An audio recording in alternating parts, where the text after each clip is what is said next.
Bismillahirrahmanirrahim. Assalamualaikum warahmatullahi wabarakatuh. Alhamdulillahi rabbil alamin. Assalatu wassalamu ala ashrafil anbiya wal mursalin. Sayyidina wa maulana Muhammadin wa ala alihi wa ashabihi ajma'in. Rabbi shrah li sadri wa yassir li amri wahlul 'uqdatam min lisani yafqahu qawli, amma ba'd.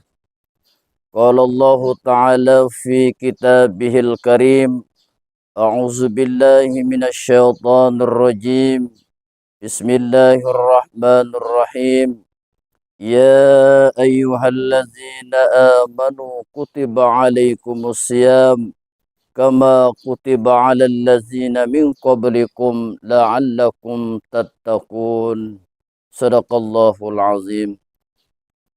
Hadirin yang kami hormati, alhamdulillah wa syukurillah, kita masih diberikan kesempatan oleh Allah Subhanahu wa taala kita bisa bertemu kembali pada bulan yang penuh barakah, bulan yang penuh kemuliaan, yakni bulan Ramadan. Karena bulan Ramadan ini adalah merupakan bulan yang diagungkan oleh Allah Subhanahu wa taala. Dan di situ juga di bulan Ramadan dilipat gandakan amal ibadah kita oleh Allah Subhanahu wa taala. Hadirin yang kami hormati, Ramadan bermakna kita menahan diri.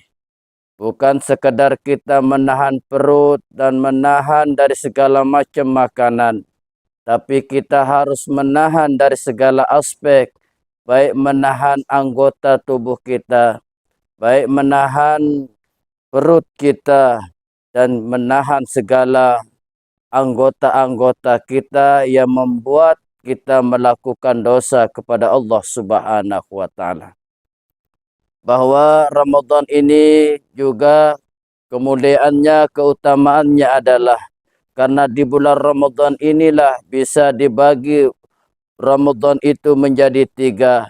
Pertama, ada 10 awal Ramadan, itu disebut dengan rahmat.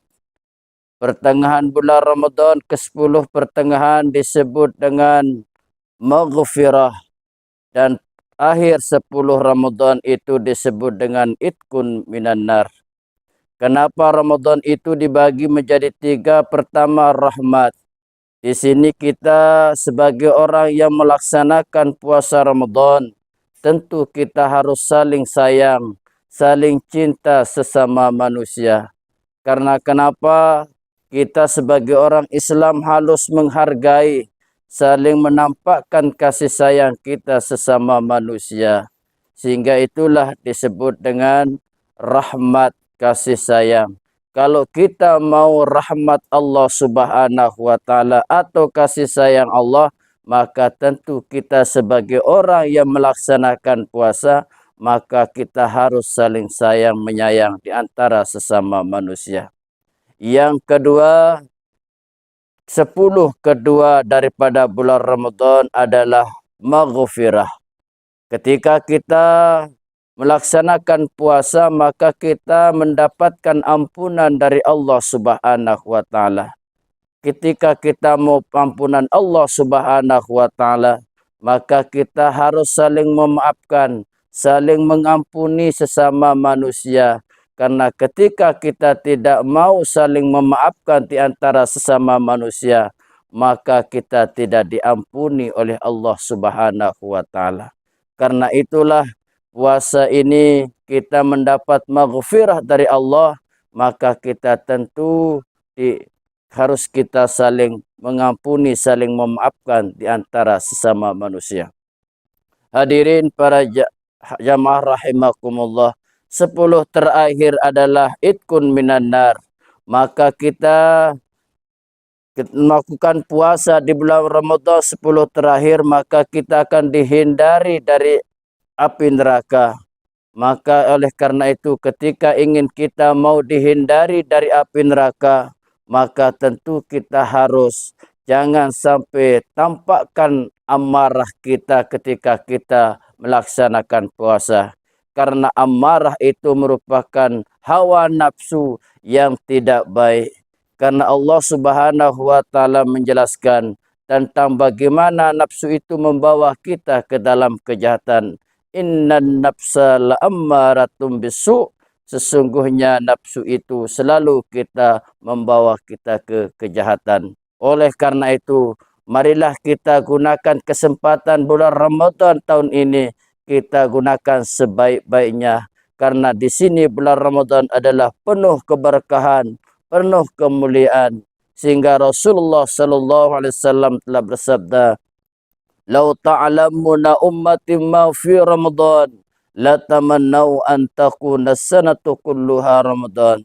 Jikalau umatku mengetahui keagungan bulan Ramadan, maka dia memohon kepada Allah Subhanahu wa taala supaya Ramadan itu dijadikan oleh Allah Subhanahu wa taala setahun penuh.